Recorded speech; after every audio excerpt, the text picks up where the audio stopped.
nesses primeiros capítulos de Atos, estabelecendo uma nova coisa aqui na terra e mostrando todo o seu amor, sua misericórdia, sua paciência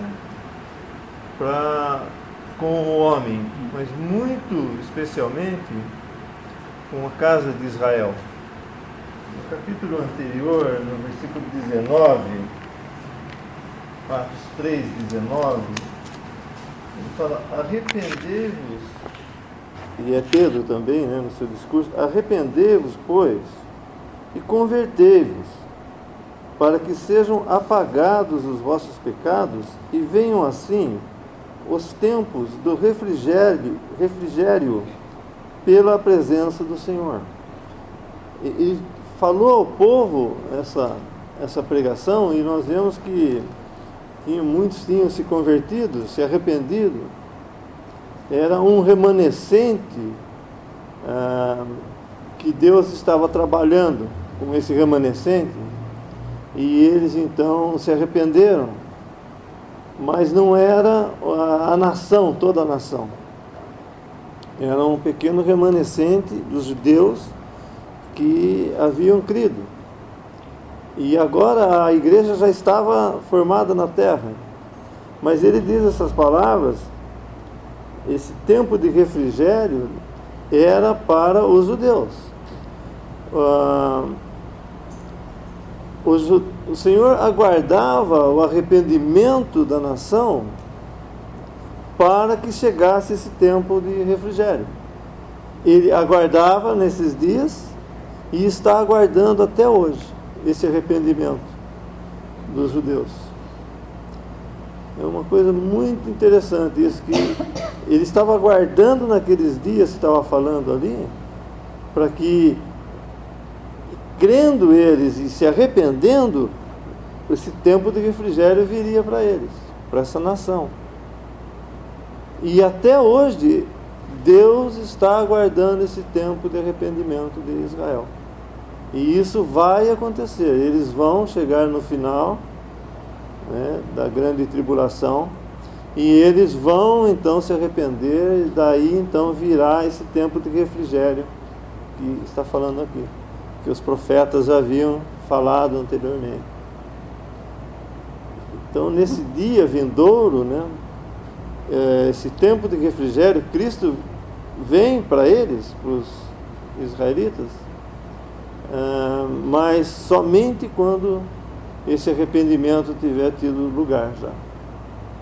E enquanto isso não acontece, enquanto esse arrependimento não acontece, Cristo está na glória. Um outro versículo fala que aguardando, ele está ali, aguardando até que se cumpra todas as coisas. E aí então vem esse arrependimento da parte dos israelitas, e aí então vem esse tempo de refrigério. E nesse nosso capítulo de hoje, nós estamos vendo agora Deus tratando com as autoridades de Israel, também falando a eles. Por isso eu estava dizendo dessa misericórdia, desse amor de Deus, principalmente para com essa nação, e dando oportunidade, postergando o seu juízo, querendo que esse dia de refrigério chegue a eles. E por isso todo esse testemunho de Pedro novamente, ainda falando muito claramente agora, destemidamente a essas autoridades, esperando o quê? Esse arrependimento. Que sem esse arrependimento, esse tempo de refrigério não chega a Israel. Mas nós vemos que eles rejeitam, ameaçam, assim como tinham rejeitado a Cristo, agora rejeitam também ao Espírito Santo, nesse testemunho poderoso, e assim vai. E Deus então rompe com a casa de Israel definitivamente, mas ainda isso vai se dar de fato mais para frente, quando então Jerusalém é destruída praticamente pelo Império Romano. Mas essa graça, essa misericórdia, esse amor de Deus, essa longanimidade de Deus, essa paciência sem fim, está operando, esperando esse arrependimento para que esse tempo de refrigério venha a eles. E enquanto isso, Cristo está glorificado e o corpo de Cristo foi formado aqui na terra, a igreja, então, toma o lugar de casa de Deus aqui na terra, toma esse lugar que era de Israel como casa de Deus. E depois Deus então restaura a Israel somente no final da grande tribulação. A impressão que dá é que esses judeus estavam meio distraídos, porque quando nós vemos o que Pedro fala aqui, eles não deviam ter soltado os discípulos, eles não deveriam ter ignorado, porque é tão radical a mensagem de Pedro, e os sinais que acompanhavam essa mensagem, que eles não podiam contestar, porque os próprios líderes aqui de Israel, os sacerdotes, o capitão do templo, os saduceus, eles se maravilharam no versículo 13, no versículo 14, vendo estar com eles o homem que fora curado, nada tinham que dizer em contrário. Depois ele fala no versículo 16, dizendo: que havemos de fazer a esses homens, porque a todos os que habitam em Jerusalém é manifesto que por eles foi feito um sinal notório, e não o podemos negar. Eles não tinham argumento contra aquilo que era evidente. Estava ali, todo mundo viu, todo mundo estava sabendo, mas talvez isso esteja deixado eles tão surpresos, o sinal, né, a evidência, que não prestaram tanta atenção ao discurso de Pedro. Porque no capítulo anterior, Pedro chama o Senhor Jesus de filho de Deus. E essa foi a mesma coisa que eles usaram para condenar o Senhor, porque dizendo-se filho, fazia-se igual a Deus. No versículo 13 do capítulo 3, o Deus de Abraão e de Isaque e de Jacó, o Deus de nossos pais, glorificou a seu filho, Jesus, a quem vós entregastes e perante a face de Pilatos negastes, tendo ele determinado que fosse solto. E aí ele começa a falar de outros adjetivos, de outros atributos de Cristo que não cabem em homem algum. O santo, no versículo 14, o justo, também no versículo 14, o santo e o justo são atributos absolutos aqui, não são relativos, são absolutos, que nenhum homem tem e nem pode ter de si mesmo. Versículo 15, príncipe da vida. E aí no 15 ele fala da ressurreição também, do nome de Cristo que levou à cura esse homem. E depois ele vai dizer no versículo 22 algo que é também totalmente radical, porque Moisés disse: o Senhor vosso Deus levantará dentre vossos irmãos um profeta, semelhante a mim. A ele ouvireis em tudo quanto vos disser. E acontecerá que toda alma que não escutar esse profeta será exterminada dentre o povo. Eles não escutavam esse profeta. E agora vinha a comprovação de que tudo aquilo que estava sendo dito era verdade, porque o homem tinha sido curado diante dos olhos deles. E eles não estavam dando ouvidos a esse profeta que Deus tinha levantado. Mas ele vai além depois e fala da ressurreição. No versículo 26, ressuscitando Deus a seu Filho Jesus, novamente aqui, chamando a Cristo de Filho de Deus. Depois de falar da ressurreição, aí ele vai mexer com a base de todo o sistema judaico. Nós sabemos que a pedra de esquina é o que sustenta tudo. Se antes ele falou de um profeta, daquele que fala, daquele que anuncia e tem autoridade de profeta, agora ele vai falar de uma questão estrutural, que é o fundamento. No versículo 10, seja conhecido de vós todos e de todo o povo de Israel, que em nome de Jesus Cristo, o Nazareno, aquele a quem vós crucificastes e a quem Deus ressuscitou dos mortos, em nome desse é que estes estação diante de vós. Ele é a pedra que foi rejeitada por vós, os edificadores, a qual foi posta por cabeça da esquina. Eles, os judeus, Israel, eles tinham essa responsabilidade de edificar a casa de Deus. O testemunho de Deus na terra estava nas mãos deles. Eles eram os guardiões do testemunho de Deus e edificadores da casa também. E agora vem um que é a pedra angular, ele próprio é a pedra angular, Cristo, ressuscitado, um profeta rejeitado, o Filho de Deus, o príncipe, o justo, o santo. E ele, quando ele cita aqui essa passagem da pedra angular, ela não é, a gente sabe que está em 1 Pedro também, ele fala, mas essa passagem aparece várias vezes nas Escrituras.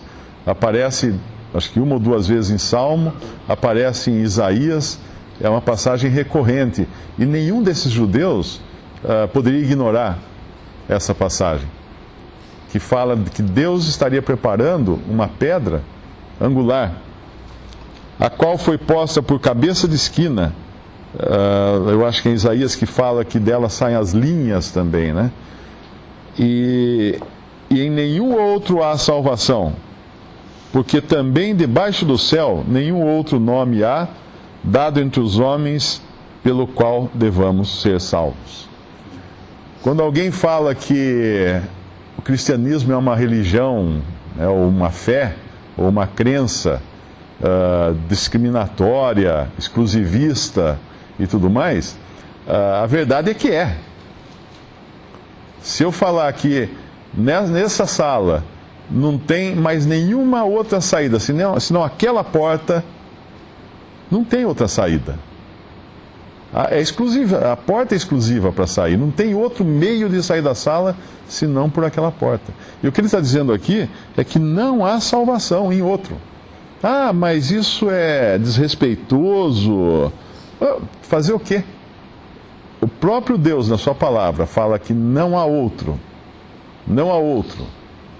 Não é uma questão de escolha do homem, não é uma questão de decisão, de achar que um é melhor, que o outro é melhor, que essa linha de pensamento, essa filosofia que vai ajudar e tal. Não. Em nenhum outro há salvação.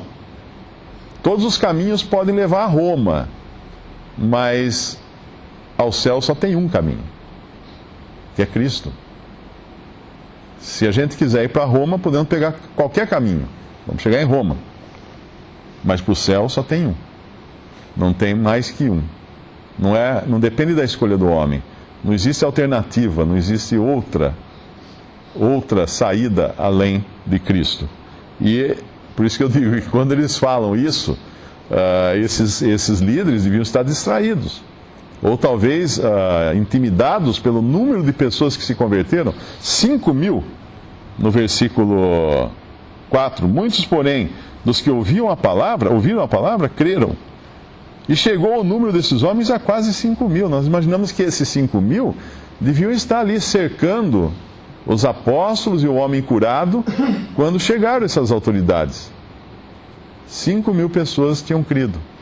E Pedro, então, muito diferente daquele Pedro que nós vemos negando o Senhor, se escondendo, se aquecendo na fogueira do adversário, se inibindo diante de uma serva, agora ele está diante dos maiorais de Israel, diante dos principais de Israel, aqueles que têm poder de vida e morte sobre ele. E ele fala assim: antes importa obedecer a Deus do que aos homens. No versículo 19, respondendo, porém, Pedro e João lhe disseram: julgai vós se é justo diante de Deus, ouvir-vos antes a vós do que a Deus? Porque não podemos deixar de falar do que temos visto e ouvido. E eu acho que tem a passagem que ele fala aqui antes. A próxima vez que eles voltarem. A segunda vez que eles são chamados. É mais para frente, então, não é nesse capítulo, é na outra vez. Então nós vemos a desenvoltura dele e a audácia agora, a coragem, né? Porque ele estava falando como? O versículo no começo explica. De onde vinha o poder, a capacidade dele? Ele não era um homem valente de si mesmo. Versículo 8. Aqui é o segredo de Pedro. Então Pedro, cheio do Espírito Santo.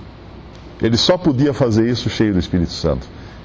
Ele não era o Pedro voluntarioso, aquele homem que tomava decisões e corria na frente, e queria fazer as coisas, tal, não.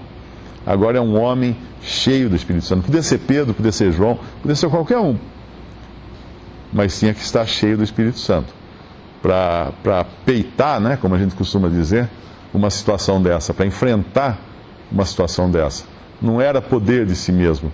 E nós vamos ver Deus dando o seu selo em toda essa história aqui, né? Quando o chão treme, quando eles oraram no versículo 31, e tendo orado, moveu-se o lugar em que estavam reunidos. E todos foram cheios do Espírito Santo e anunciavam com ousadia a palavra de Deus. É como se Pedro tivesse sido o protótipo, né, dessa situação, desse evento. Ele sendo cheio do Espírito. Esse cheio do Espírito não é receber o Espírito Santo, porque Pedro já tinha aqui. Ele já tinha recebido o Espírito Santo no capítulo 2. Mas agora ele foi cheio, foi capacitado pelo Espírito Santo para uma determinada obra. E depois não só ele, mas também todos os que estavam orando com ele, também ficaram cheios do Espírito Santo e anunciavam, então, com ousadia a palavra de Deus. No versículo 2, a gente vê que, doendo-se muito de que ensinassem o povo e anunciassem em Jesus a ressurreição dos mortos. Em Mateus 22 fala que dos saduceus que não acreditavam na ressurreição. E os sacerdotes, junto com os saduceus, se doeram de ver que esses homens estavam ensinando o povo e anunciando em Cristo a ressurreição dentre os mortos. Não é, acho que a versão do King James em inglês fala anunciassem por Jesus a ressurreição, mas é em Jesus. Ou seja, ele estava anunciando que em Jesus é a ressurreição, porque ele é o primeiro a ressuscitar dentre os mortos. E por essa razão, o irmão estava falando do cristianismo de ser acusado de ser radical, mas não tem jeito de ser de outro modo, porque a nossa salvação ela está diretamente ligada à ressurreição de Cristo. E só Ele ressuscitou dentre os mortos, nenhum outro. Então, não tem jeito de ser salvo por outro meio, porque ninguém levantou dentre os mortos, senão a Jesus Cristo, o Senhor. E nós pregamos hoje em Jesus essa ressurreição. Ou seja, quando nós falamos do Evangelho, nós falamos que em Cristo Jesus, nós fomos ressuscitados com Ele e estamos agora assentados nos lugares celestiais, que é o que está em Efésios. Essa ressurreição é parte fundamental do Evangelho. Um Evangelho que prega só os exemplos de vida do Senhor aqui na terra, não é um Evangelho completo. Se não for pregado a morte e ressurreição de Cristo, e mais, a sua assunção aos céus, estando assentado agora à direita de Deus, um nome lá nos céus. E é interessante que eles prenderam esses dois, a Paulo e a João, por causa de um milagre que eles tinham feito. Eles tinham feito um homem que estava aleijado levantar e andar, um homem de 40 anos quase, e não podiam falar nada contra isso, mas o fato deles ensinarem e estar falando de ressurreição perturbava muito. Disse aqui, eles doeram-se muito disso daí. E prenderam e foram depois interrogar no dia seguinte, mas não conseguiam fazer nada contra eles, porque eles não podiam nada contra essa verdade. E já não era mais 120 pessoas falando isso, porque no dia de Pentecostes, esses 120 que estavam lá, que começaram a falar em outras línguas, logo se tornaram em mais de 3.000, porque quase 3.000 se converteram naquele dia. E o que nós vimos aqui agora é que tem 5.000 crendo. Não é na pregação em que hoje a gente prega o evangelho, 2 ou 3 ouvem, né? Você fala, nossa, olha, 3 pessoas vieram e tal. Eu imagino o que é, por exemplo, hoje nós estamos aqui sentados em 120, amanhã nós somos 3.120 e num pouco tempo depois já são 8.000. E esse crescimento rápido que acontece só podia acontecer porque o Espírito Santo estava dirigindo. E nesse sentido nós vemos o que Pedro e João aqui respondem, quando os principais aqui falam, pedindo para que eles não falassem mais, no versículo 18, chamando-os, disseram-lhes que absolutamente não falassem, nem ensinassem no nome de Jesus. A resposta deles é, julgai vós. O irmão tinha falado daquela segunda parte, isso na segunda vez que acontece isso, que é capítulo 5, versículo 27. E trazendo-os, os apresentaram ao conselho, e o sumo sacerdote os interrogou, dizendo, não vos admoestamos nós expressamente que não ensinasseis nesse nome? E eis que enchestes Jerusalém dessa vossa doutrina, e quereis lançar sobre nós o sangue desse homem. Porém, respondendo Pedro e os apóstolos disseram, julgai vós? Não. Eles já sabem o que tem que fazer. Mais importa obedecer a Deus do que aos homens. A primeira vez que eles foram interrogados, falaram, julgai vós, se nós devemos fazer isso ou não. Voltando então no capítulo 4, julgai, versículo 19, respondendo, porém, Pedro e João lhes disseram, julgai vós se é justo, diante de Deus, ouvir-vos antes a vós do que a Deus. Mas nesse segundo interrogatório, quando eles estão diante do conselho, eles falam, mais interessa, eles não estão em dúvida, eles estão falando, mais interessa obedecer a Deus do que aos homens. Isso porque, passo a passo, eles estão se desenvolvendo na confiança do que o Espírito está guiando eles. E eles vão, passo a passo, compreendendo o que é a igreja de Deus na terra. E essa oração em que eles se ajoelham para orar, é interessante, uma assembleia reunida para orar. Vamos ver lá então, versículo 24. E ouvindo eles isto, unânimes, levantaram a voz a Deus e disseram, esse unânime, a uma só voz, isso quer dizer, não era que todos juntos estavam orando essa mesma coisa, né? Mas uma pessoa estava orando e eles juntos com ele, a pessoa estava sendo a boca da assembleia em oração. Isso que é uma assembleia orando, não é um monte de pessoas orando simultaneamente, como a gente vê em algumas situações acontecer isso, na cristandade professa, mas o que nós vemos hoje é que quando uma assembleia se reúne para orar, um irmão toma a voz e fala daquilo que é o desejo da assembleia de se pedir a Deus, quer seja ação de graças, intercessão, qualquer coisa assim. E essas orações não são orações pessoais, em que eu vou pedir para Deus o que eu quero em nome da assembleia.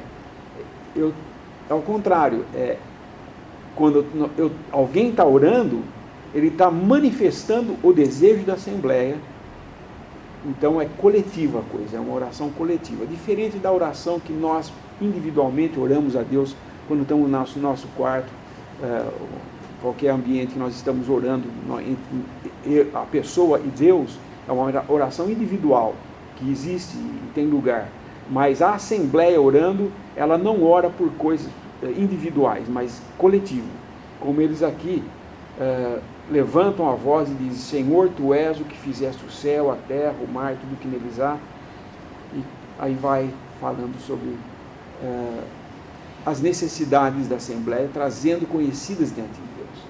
Salmo 2, que é citado aqui, nesse versículos 24, Senhor, Tu és o que fizeste o céu e a terra, versículo 25, que disseste pela boca de Davi, teu servo, porque bramam as gentes e os povos pensaram coisas vãs? Levantaram-se os reis da terra e os príncipes se ajuntaram a uma contra o Senhor e contra o seu ungido. Porque verdadeiramente contra o teu santo, agora ele sai do Salmo, que tu ungiste, se ajuntaram não só Herodes, etc. Ele corta o Salmo num ponto, ele fala do que eles fizeram realmente, que foi se levantar contra o santo de Deus, o ungido de Deus.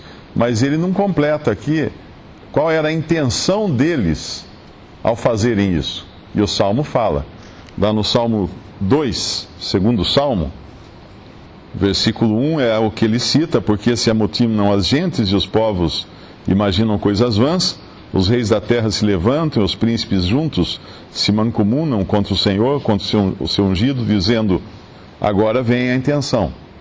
O que estava por trás deles se levantarem contra o ungido de Deus? O que estava por trás deles enviarem à morte o Filho de Deus? O versículo 3 fala, rompamos as suas ataduras e sacudamos de nós as suas cordas. É a liberdade de Deus, livrar-se de Deus. Isso começou lá no Éden, né? É sempre notório isso no homem. O homem quer ser autossuficiente, ele quer deixar Deus fora dos seus planos. Deus não entra naquilo que ele maquina. Mas que triste é ver isso, né? Isso acontece tanto individualmente, quando um ser humano rejeita a graça de Deus para sua salvação, e acontece, no caso de Israel, coletivamente. Quando Israel quer rejeitar a Cristo, quer romper suas cordas, quer romper suas ataduras e sacudir de si mesmo as suas cordas, se livrar das cordas. Que cordas são essas? Será que Deus tinha cordas para prender o seu povo? Seu povo Israel? Sim, Deus tinha cordas para prender o seu povo Israel. E Deus queria amarrar o seu povo com essas cordas. Em Oséias, capítulo 11, fala que cordas são essas. Que eles tão prontamente quiseram se livrar delas. Oséias, capítulo 11, versículo 1. Quando Israel era menino, eu o amei. Isso é Deus falando. E do Egito chamei a meu filho. Agora ele fala de Cristo. Mas como os chamavam assim, se iam de sua face, sacrificavam a Baalins e queimavam incensos às imagens de escultura. Todavia eu ensinei a andar a Efraim. Tomei-os pelos seus braços, mas não conheceram que eu os curava. E é significativo, nós vemos que na nossa passagem tem um homem curado ali, que ele aprende a andar, né? Que é um homem coxo, que reaprende a andar agora. Assim como Deus havia feito com Israel. Foi Deus que ensinou a Israel a andar. E eles não reconheceram isso. Tirou do Egito, tirou Israel da escravidão, eles não reconheceram isso. E aí o versículo 4 fala, atraí-os com cordas humanas, com cordas de amor, e fui para eles como os que tiram o jugo de sobre as suas queixadas, e lhes dei mantimento. Essas eram as cordas que Deus queria prendê-los, com essas cordas. E essas eram as cordas que eles rejeitavam se deixar prender. E como isso é verdade de nós, né? Todos nós aqui, antes de conhecermos a Cristo, quanto nós tentamos sacudir essas cordas? E quantas vezes, depois de convertidos, nós tentamos nos livrar dessas cordas de amor, né? Deus nos cerca de um lado, nos cerca do outro, e a gente ali querendo se livrar. Não, eu quero fazer a minha vontade, não a tua. Eu não quero ser arrastado, né? Mas são cordas de amor, são cordas humanas, não são cordas que estejam acima da nossa compreensão, são cordas humanas. Deus não veio ao mundo na forma de de um ente alado soltando raios e fogos. Isso ele veio não como um ente alado, mas ele veio numa montanha que fumegava para entregar a lei. Mas em Cristo ele veio num homem, num servo, para servir a humanidade, não para cobrar alguma coisa. O Senhor fala, a Bíblia fala que Coríntios